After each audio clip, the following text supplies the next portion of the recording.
to the show. This is Senior Happenings, and my name is Trisha Ayers, and I'll be your host today. I'm so excited about today because the weather is starting to get warmer, and that's when we start thinking of vacations. And my two guests today know all about the best vacation spots pretty much all over the world. So my first guest, we're going to get into that right now, is Peggy Rosenthal, and she is with Dream Vacations. Peggy, thank you for coming. Thank you for having me. I got so excited about this when I started looking about vacation photos and especially all the wonderful places that you get to go to. Can you tell me how you got into the travel business? Because I know that's not your first profession. Well, it actually is. It's just a different side of my first profession. So I started working for American Airlines when I was in college. I was 19 years old, never thought it would be my career, but I stayed with American Airlines and their computer arm at the time, which is called Sabre, and I stayed with Sabre for 30 years. I had lots of different positions with Sabre, and I even ran their operation in Krakow, Poland. So when I left Sabre, I thought, I don't want to do the corporate world anymore. I'm tired of it. And so I thought, what could I naturally ease into? And buying a travel agency franchise was the right answer for me. Absolutely. And I'm sure when working for American, you got to travel. Yes, extensively. Yes. Extensively. And so Dream Vacations is a franchise. What are the benefits of being attached to a franchise? Dream Vacations is a franchise. It actually started back in the 1990s. It was the first home-based franchise of travel agencies. And the benefits that I receive from being a franchisee is all of my marketing materials are taken care of, including mail out. And a lot of people think, oh, I don't want to get direct mail, but it keeps my name in front of lots of people, and that is covered by the franchise. The franchise also has extensive buying power. So sometimes we get lower rates. Not always, but sometimes we get lower rates because we have extensive buying power. That makes sense. Yeah. That totally makes sense. So what kind of vacations and trips do you specialize in? So we specialize in international upscale travel. And when I talk about upscale, it can be escorted tours around the world. It could be expedition cruises, maybe down to Antarctica, or up into the Arctic region, small river cruises. So kind of that upper end of travel, not necessarily luxury, but I definitely say upscale. And I know following your Facebook post, you and your husband do a lot of traveling. Where are some of your favorite destinations? That's so hard. Antarctica is absolutely my favorite destination ever. And the reason is Antarctica is an experience that you can't get anyplace else. It is surreal. You can see pictures, but to experience the quietness, the fact that there's nobody that lives in Antarctica except for a few scientists, it's just an amazing experience that no other place can meet for you.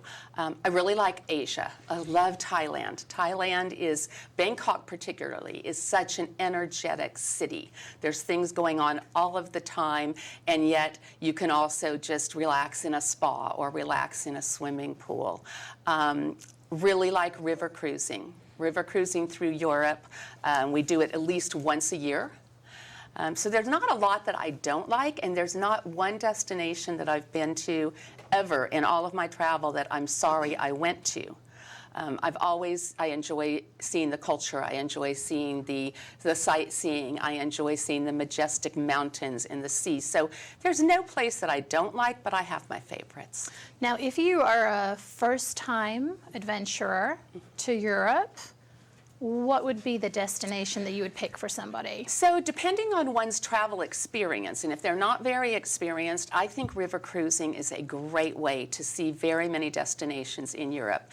The benefit is one unpacks once and packs once, but you get the same benefits you would get from a coach tour or a bus tour, seeing lots of different cities, but you have the convenience and the intimacy of being on a ship with less than 200 people. And so there's a comfort there, particularly if one isn't used to traveling internationally. And I think also with the river cruises, if you are thinking that you might be affected by seasickness, we don't want to be doing a Cape Horn cruise or even a transatlantic, because maybe our first cruise So I think you're absolutely right there. Yeah, in the river cruises, there is absolutely no movement. I get that question a lot with my clients. Should I be at the front of the ship or the back? Where's the least amount of movement? I said, there is no movement to speak of on the river. And the rivers are generally fairly shallow as well. So people that are afraid of the water and what would happen if I ended up in the water, most people could swim to shore. Yes. It's that simple. Yes. Yes, no, good points. So if we are seniors traveling by ship, what are some of the cruise lines you would recommend? So as seniors, I would recommend upper end, maybe an Oceania, or if you want to get into small ship intimacy, which I really like personally. We've all had our families, and I love to travel with my children and my grandchildren, but if I'm traveling alone with my husband, or if I were to travel with another traveling companion, I would like a small ship experience. So on the upper, more luxurious end, Seabourn or Regent are great choices, very, very good choices. A little bit of entertainment, but not a lot, not over the top, not loud bands and all that type of thing. And then there's a new entrant into the market that came in about 2022 called Atlas Ocean Voyages, and I really like their product. They're actually an expedition ship that specializes in Antarctica and the Arctic region, but in the off-season, they do the Med and Northern Europe and all of that. And so it's an ocean liner, but it holds less than 200 people. It's very casual. So for people that are edging away from luxury, I don't want to dress up, I don't want formality, Atlas Ocean Voyages is a very unique offering in the market, and I think a lot of people will really like it. So when people come to you to book their experience, I'm sure there's a whole checklist because, as you said, some experiences are very casual. Some people, if they're going on a cruise, they want the formal evenings, they want to take the dress up. So how long is the procedure when they touch base with you as far as to get a gist of what they want? It varies. It varies, again, on how much experience a person has. So some people might call me, they might be repeat clients, and then I have a lot of that information. That's where I get most of my business, is either repeat or referral from clients. But I also get people who are new to me, and then we'll spend some time going through that checklist. And a lot of times it takes some searching independently from themselves to be able to answer those questions, because they think they might want something, and the more we talk about it, they go, oh, maybe I really don't want to do that. Yes. I thought it sounded great, but I think I'm more of this other person. So it can take, it can take as little as 15 minutes. It can take as long as 45 minutes, and then some repeat discussions to really hone in on the best solution for that traveler. Absolutely. Well, I know that you brought a few photos.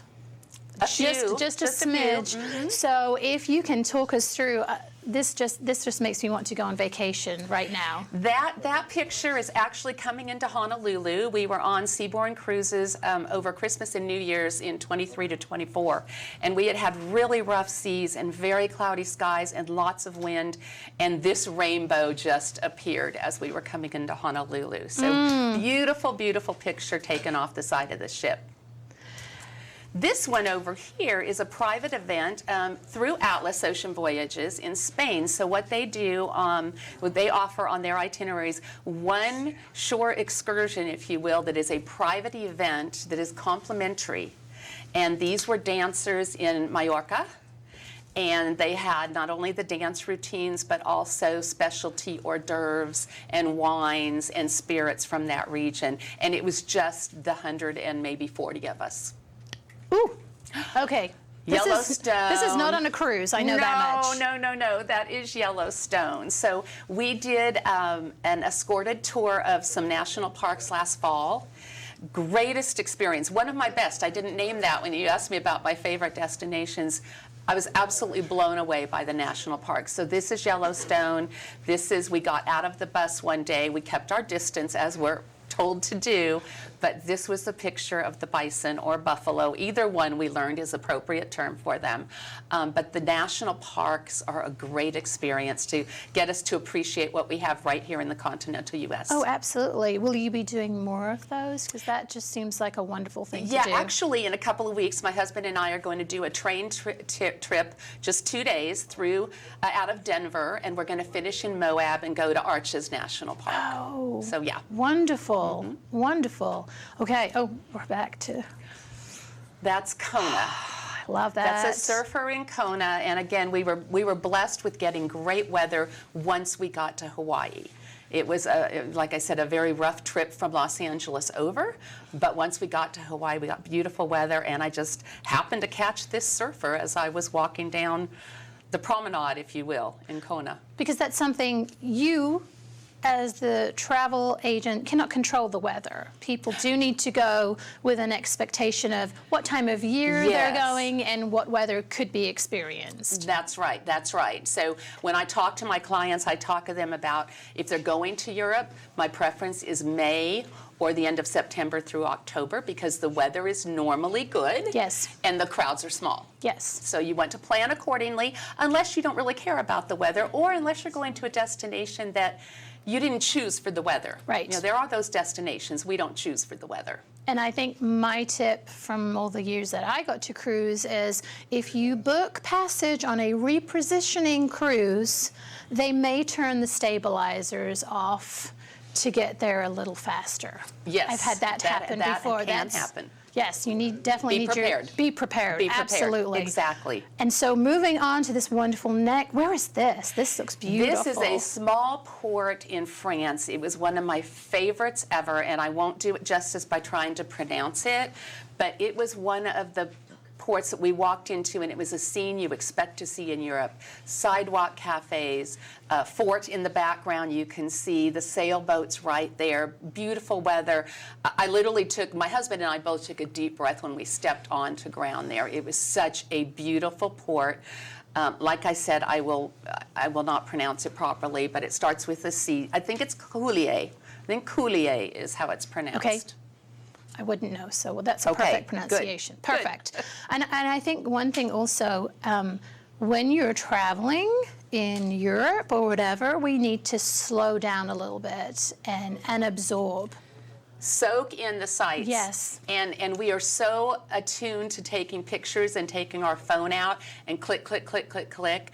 But we have learned that just stopping and soaking in what's around you is really, really important. Absolutely, absolutely, because you are spending considerable amounts of money to do this also. Yes. And we want you to have the best experience. You bet. And so you need to slow down. You bet. So, I'm liking this photo too. What is this, Peggy? That is Volcanoes National Park in Hawaii. Oh. Yes. That is Volcanoes National Park, so you can see the steam coming up. So you've got the beautiful lush foreground, but you've got the steam coming up from the actual volcano. So you could take a ship from LA over to Hawaii and then do a land tour. Yes. And then fly back. Mm-hmm. You can do that, or you can do round trip. You can go out and come back a couple of times a year is the only time that those round trips are offered. Okay, good deal. Peggy, we could go on for hours and hours here, and you'll have to come back and bring more photos of your adventures. Okay. If you would like to tell people how they can contact you, if they're looking for dream vacations, please. Absolutely. Our phone number is 479-855-1250. And my email is prosenthal@dreamvacations.com. And the website is also prosenthal.dreamvacations.com. Perfect. Thank you so much, Peggy. You're welcome. Thanks for having me. We're going to take a short pause, and we'll be back with more travel. This time we're moving to Africa and safari. Experience the Macadoodle's difference. Shop leisurely in our friendly and spacious store 7 days a week. Browse our wine cellar. We offer the top labels and hot new wines. Wide aisles, hardwood floors, and easy-to-find, well-lit displays make shopping enjoyable. Customers are our #1 priority. If you can't find something, our courteous staff will assist you, and we'll even help you to your car with your purchase. World-class customer service. Largest and best selection in the area. Low prices. Experience the Macadoodle's difference today. Welcome back to Senior Happenings, and here we are moving on our travel adventure, and we're moving to Africa with Sherry Wenzel from Safari Line. Sherry, you are owner and president. That's a very prestigious title. I love that. It is.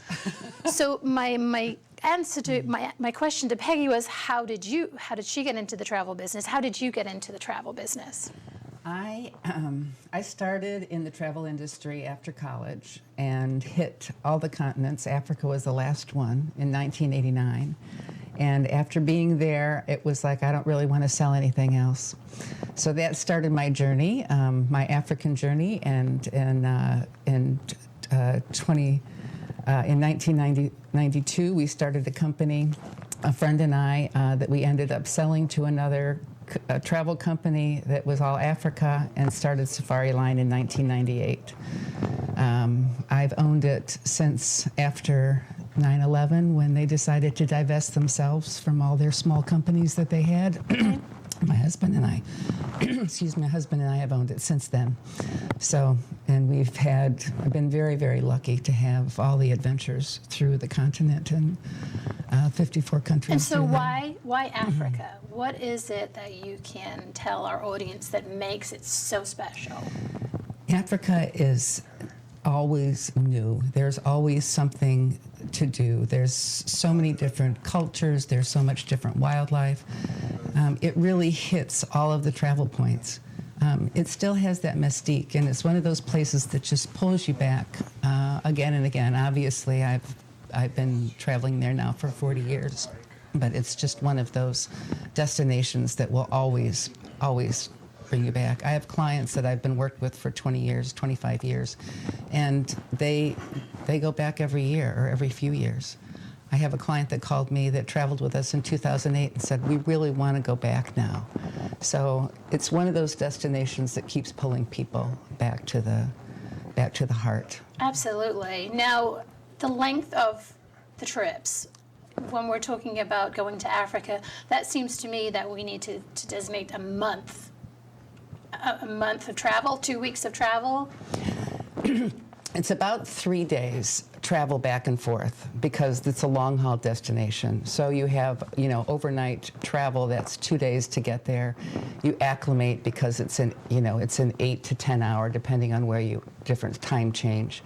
And I would say that we do a lot of trips that are a minimum of 7 nights on the ground. So you're really looking, you can go on a Friday, spend the weekend traveling, travel for the week, and come back the following Monday, get back in town the following Monday. So there is, I do a lot of seniors that have the time now to travel longer times, and we do month-long trips because they want to do multi-countries, to hit more than one country. And see what really it has to offer. It's hard to do it in more than 1 week. Absolutely. So, yeah. Now, is there a better time of the year to travel to Africa? I mean, I can think summer is going to be very hot.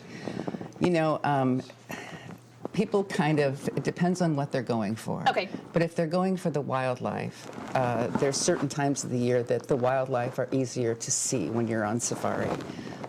The drier seasons, when there's less water around, so they have to congregate at the water holes. There's less foliage, so you're not searching for them, which can be an adventure in itself. So a lot of it also depends on what part of Africa you're going to. Most of the safari destinations are the countries in southern Africa and East Africa. East Africa's climate is obviously very different. Their heavy rains come in April and May. It's difficult for the vehicles to traverse the roads and things like that, so you kind of wanted to avoid April, May.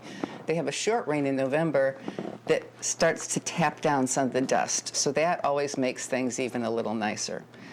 Southern Africa, their heavy rains come January through March. And you'll get some monsoon, with the exception of the Cape, the Western Cape area, Cape Town, for those that want to travel there, because it is got a very Mediterranean climate, and it tends to have their colder weather in May and June. beautiful time to travel there is October through March, just beautiful. And I know some people, when they're thinking of traveling to Africa, they're thinking safety. It is a very safe destination. I traveled during the Iraq War one time, and we left the day that they were starting that. And everybody was like, "What are you doing?" Well, there's no safer place than being in the bush. You're away from the cities, you're away from any violence, any kind of thing like that. Just like traveling anywhere else, you watch yourself in the cities because there's areas that are not necessarily safe to go.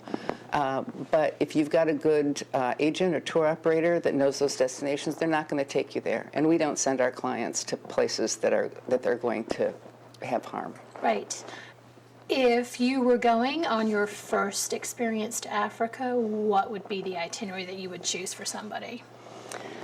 It really depends on the person. Okay. As I said, we do customized trips, so we try to match the itinerary to what their interests are and their budget is.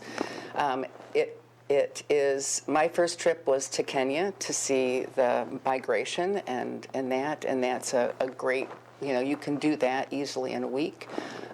For people that like a little wine and dining in combination with their safari, South Africa is a great destination. It's a 2-hour flight up to Victoria Falls. Many people want to be able to see the falls. Probably one of my favorite countries is Botswana. It has private reserves there, so you don't have these thousands of vehicles on a game sighting, which makes it a much more special and intimate experience. And before the show started, we talked about, did you have to be physically fit to go on your trips? And you had mentioned that you also, people in wheelchairs. Yes. You can get them there. Yes. That's amazing. We can get them there. There are lodges and game reserves that have vehicles that will lift the wheelchair right up into the vehicle and has sections for it. It's always something we do an extensive study, have people fill out health and events forms so that we know what their limitations might be. If they have trouble walking, we don't want them to be in a lodge that's going to be a camp or a tent or their room that's going to be far from the main lodge to walk to. So those are kind of things that we watch for. Walking on uneven ground can be difficult. But there's so many different kinds of safaris that you can do. You can do camelback, you can do horseback, you can ride bikes, you can do canoe safaris, you can sit in a makoro, which is a dugout canoe that they take you through the reed beds of the Okavango Delta. So there's just a lot of different activities. And that's one of the things that just makes Africa so special. Oh my goodness. Let's go, Sherry. Let's go right now. Now, I know that you brought just a few photos. You had 4 million on your flash drive, and we had to narrow it down a little bit. So if we can talk about some of the photos that you brought. Sure. Ooh, transportation. Yes. So generally, you'll be in a safari vehicle that will be open air in some places. If you go up to East Africa, a lot of times those are closed in because of the dust and the tsetse flies that you could run into. So if you're, they would have usually a open top, so you stand up and take your pictures from inside the combi. These are the main countries. There's several main countries that pretty much handle most of the safari business, and that would be in southern and eastern Africa. As I told you, there's a lot of different temperatures and weather conditions, so the time of year that you travel to either destination is going to be important. Absolutely. Again, on what you want to do. So one of the other things that makes Africa special is obviously the wildlife, and you can go to different national parks, and certain ones have huge herds of elephants. They might specialize in leopards or something like that, but the leopards in Botswana and South Africa are very easy to see. They're very special.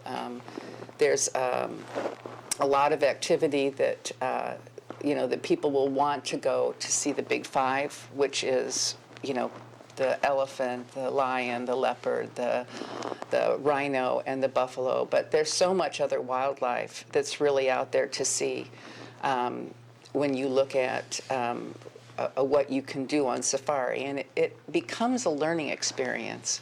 The guides are excellent. They know the destination. They have to go through extensive training, and they will generally always be willing to if you have special interests that you want to see, I want to see giraffe this time, or I want to see zebra, they're going to cater to what you want to do, which makes it very special. Oh my goodness, that's amazing. Ooh.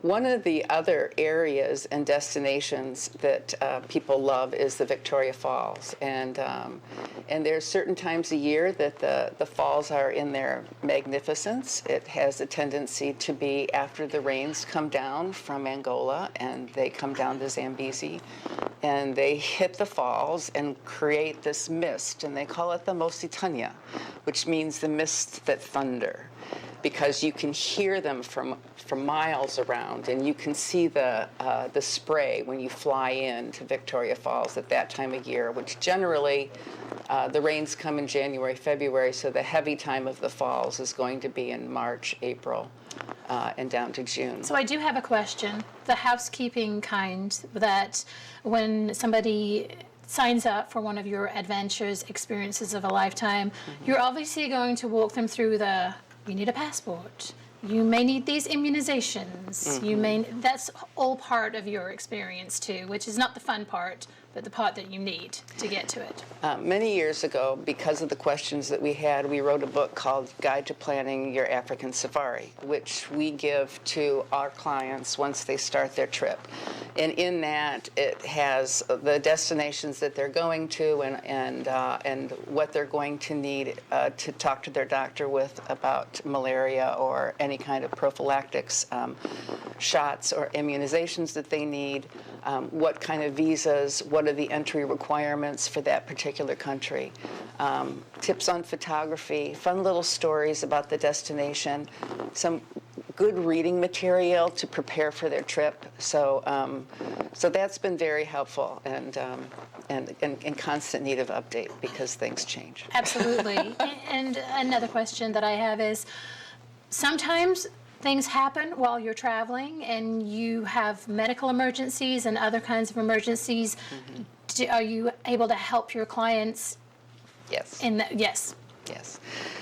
We have an extensive group of operators on the ground that we work with that are, I think, the best in Africa. I've worked with many of them for years, and getting people in and out, especially of the bush, becomes a logistical issue sometimes. So many lodges, and we require that people have travel insurance that includes at least $500,000 of evacuation. I have had to get people out of the bush with perforated ulcers, with heart attacks, and if they don't have insurance, it can be close to that $500,000 to get them out of the bush. Absolutely.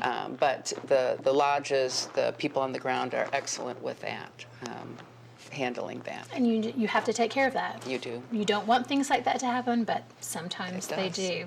And so, the last slide that's coming up, that just looks gorgeous. Please tell us about that. That is a view of Mount Kilimanjaro from the Kenya side and the Amboseli National Park, which is actually one of the best areas to see it. A lot of times people go to Tanzania to see Kilimanjaro and you don't really get a good view of it. And of course, it's probably one of the top climbing destinations in the world. So Kilimanjaro and climbing Kilimanjaro is usually about a 1-week trip to go up to the top and back. But there was a special trip that I had. I had a gentleman that was turning 80, and he never got to climb Kilimanjaro, and he just wanted to spend his birthday on the mountain. So we arranged for him to go up to just above the tree line, and he slept overnight in one of the tents and stuff that they had. And in the morning at sunrise, all of the porters came and sang happy birthday to him. So we do special things like that. That is a lifetime experience right there. That's so special. Sherry, we could talk for hours and hours. I know we could just go through your whole slideshow and just be enchanted. If you wouldn't mind telling the audience how they can get in touch with you, if they'd like more information, or if they're ready Yes. to go on that adventure right now.